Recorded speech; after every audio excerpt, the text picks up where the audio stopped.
How's it going, friends? Subscribe, give us a like, and write in the comments below from which city and country you're watching our today's episode. And while you're typing, let's get the show on the pitch. Gareth Bale scored Wales' first World Cup goal in 64 years. Neuer is totally disappointed that he is not allowed to wear the One Love armband. It feels a lot like censorship. Germany director Oliver Bierhoff said, "I didn't have the impression that we would lose. With the contribution of Memphis Depay, I expected that we would still score. He's a player who can break through something." Louis van Gaal shared his impressions. Iran goalkeeper Alireza Beiranvand has been ruled out until the end of the 2022 World Cup due to an injury. Timothy Weah sealed his first World Cup goal. His father, George, never played in the World Cup. Please, the teachers, the moralists, let the kids play the game. These kids only want to play the game. I hope the players of England and Wales and United States praise them for having the courage to play the game. They are here to bring the pride and happiness to the people, Iran boss Carlos Queiroz stated. Cody Gakpo has been named Man of the Match between Senegal and the Netherlands. Gareth Bale has been named Man of the Match between the USA and Wales. The main referees of the 2022 World Cup will earn $3,000 for group stage games and $10,000 for knockout matches. "I tried to sign Bellingham and Rice when I was at Chelsea actually," Frank Lampard admitted. "To concede 2 goals the way we did is not the level we need," Gareth Southgate noted after the clash against Iran. AC Milan will try to extend the contract with Ismail Bennacer during the World Cup and with Rafael Leao after the tournament. Bukayo Saka has been named Man of the Match between England and Iran. Hundreds of fans missed the start of England's opening match against Iran due to an issue with FIFA's ticketing app, according to Sky Sports. "England showed everyone how much quality we have and what we can do," Bukayo Saka claimed. Rangers have confirmed the sacking of Giovanni van Bronckhorst as head coach. FIFA have demanded Belgium to change their away kit at the World Cup. The reason was the inscription "Love" on the collar of the shirt. FIFA also asked to remove rainbow trim from the kit. Marcus Rashford scored in his first appearance for England after missing the penalty shootout in the Euro 2020 final. Bukayo Saka is the second youngest player in the World Cup history to score 2 goals in the first match of the tournament, setting the achievement at the age of 21 years and 77 days. The overall record belongs to Franz Beckenbauer, who made a brace at the age of 20 years and 304 days back in 1966. Marcus Rashford scored the 3rd quickest goal by a substitute in the history of the World Cup. He slotted the ball just 49 seconds after entering the pitch. Juventus scouts will be watching Rennes and Belgium striker Jeremy Doku at the World Cup. FIFA have decided to run a no-discrimination captain's armband campaign throughout the 2022 World Cup, rather than launching it from the quarterfinals as was initially planned. Qatar has been accused of not allowing Jewish public prayers and banning the sale of hot kosher food. Bellingham became the second youngest goalscorer in the history of England at the World Cup, being at the age of 19 years and 145 days. The record still belongs to Michael Owen with his 18 years and 190 days. PSG are keeping tabs on Arsenal defender William Saliba, according to Sport.fr. Cristiano Ronaldo hit the mark of 500 million followers on Instagram. The Portuguese became the first social media platform's user in history to achieve this feat. "It's not easy to be a coach. Look at Pep, he went bald from thinking so much," Sergio Aguero said. Bayern Munich offered Marcus Thuram a 5-year contract, Nicolas Kira reports. Dani Carvajal and Hugo Guillamon missed yesterday's Spain first-team morning training. Jordan Pickford from Everton is among the goalkeepers Chelsea will be monitoring during the World Cup, Fabrizio Romano reports. "In my opinion, this is probably the most competitive English national team since 1966, the head coach of Iran, Carlos Queiroz, stated. AS Roma sporting director Thiago Pinto has denied the information that the Romans are interested in the transfer of Cristiano Ronaldo. Iran captain Ehsan Haisafi commented on the protests in the country.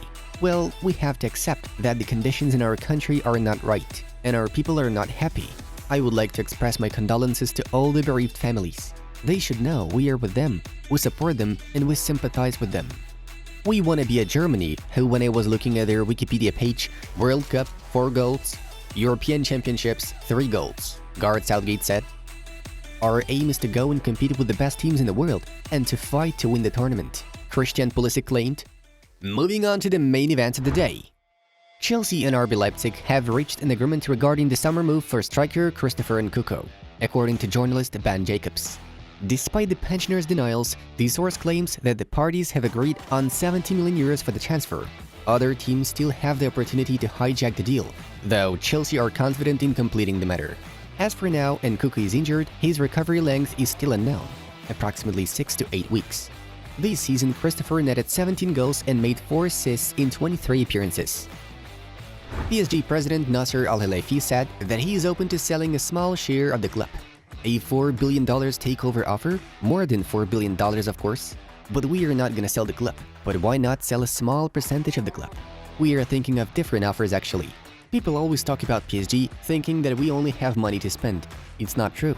If you have a company, you need to inject money. This applies to business and football. We took the club at 70 million euros and today it's over 4 billion euros. As I said, we have different buyback offers. Yes, it's a good business. Are we doing a good project?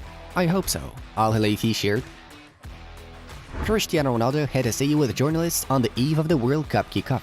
We've selected for you the most interesting quotes from the Portugal squad leader. If they told me that Portugal won the World Cup without my goals, I would sign it without hesitation. I swear on my children. If I had to prove something at 37 years and 8 months old, I would be worried. After what I have already done and won in my career, that would be a surprise for me. You journalists fail a lot. Ask the national team players questions about the World Cup, not about me. The Cristiano case is closed. Constantly asking about Cristiano is annoying. I'm completely bulletproof and ironclad. I feel great. I managed to recover from the injury. I'm ready to start the World Cup in the best possible way and help my team achieve its goals. I feel fantastic. Portugal captain Cristiano Ronaldo commented on a joint photo with Leo Messi at the chessboard for the Louis Vuitton fashion house advert. It'll be my 5th World Cup. I'm focused and extremely optimistic that things will go well. Checkmate we do in life, it's not just in chess. And I do it often. I don't know how to be direct about it, but I'd like to be the one to do the checkmate against Messi. It would be beautiful to happen. It already happened in a chess game, and in football, it would be even more beautiful, Ronaldo said. Lionel Messi attended the press conference ahead of the tie versus Saudi Arabia and confirmed the 2022 World Cup run to be his last. It's great that many people who are not Argentinians want Argentina to win the World Cup because of me. I'm grateful. I feel very good physically. I came here in very good shape, both physically and personally. This World Cup is very special for me, probably the last one to try and achieve my dream. At last, we are about to discuss the highlights of the second World Cup match day. In the first game, England left no chance to Iran, 6-2.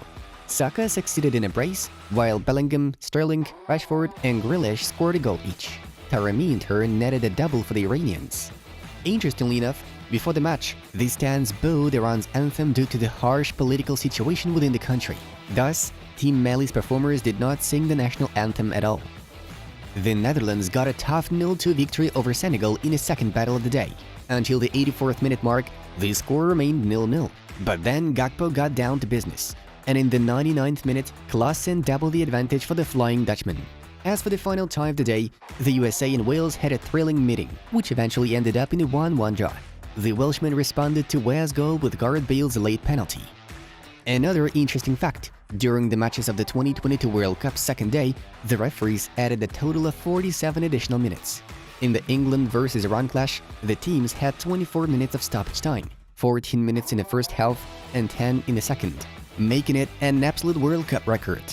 A total of additional 10 minutes was added in the fight between Senegal and Netherlands, and additional 13 minutes were provided to the USA vs Wales showdown. Argentina made a shocking start to the World Cup campaign, losing the opener to Saudi Arabia 1-2. At first, things were looking great for Scaloni's side. Leo Messi confidently converted a penalty in the 10th minute, although it was not possible to keep the victory clear. Al-Shehri and Al-Dossari brought 3 points to Saudi Arabia. It should be noted that the Argentines got 3 goals disallowed due to offside. Well, it was not the best day for Leo and co. Folks, check out suggested videos from our other projects. The Football News channel was with you. Have a nice one, and see you in a bit.